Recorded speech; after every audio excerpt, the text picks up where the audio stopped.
राज्य सरकार यहाकू अत्यंत संवेदनशीलतार सहित ग्रहण करिसेंती एवं त्वरित पदक्षेप स्वरूप एचओडी एवं प्रिंसिपल एचओडी अभियुक्त थिले एचओडी एवं प्रिंसिपल उभय को सस्पेंशन करा जायछि एवं एचओडी को तुरंत पुलिस हेफाजत को लेकिन कोर्ट चालान करा जायछि। ए संपर्क रे पुंखानुपुंख इनक्वारी पई डायरेक्टर अध्यक्षतार जड़े उच्चस्तरीय महिला अधिकारी जॉइंट सेक्रेटरी लेवल रे एवं जड़े सीनियर एकेडमिशियन महिला अध्यक्षा आउ एक वरिष्ठ अध्यक्षा आउ एक कॉलेज रो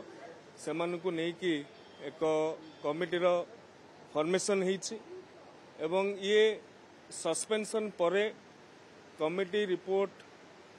निश्चित भाव रे जो धारा रे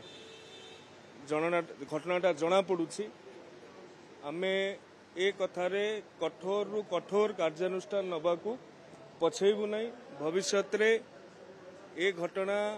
घटिबा तो दूर कथा यह चिंता करने को जमीती केही प्रयास करिवे नहीं।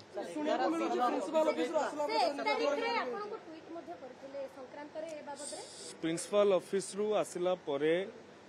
तांकर ए संपर्क रे जहा प्राइम एविडेंस अच्छी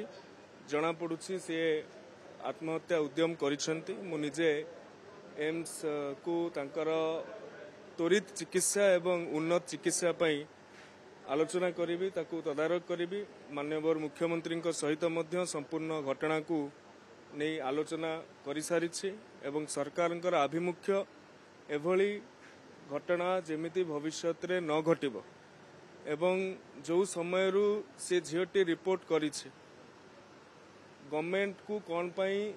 अधिकारी बा कर्तृपक्ष अवगत कले नहीं ए सब कथा को दृष्टि रखिकी प्रिंसिपल को सस्पेंशन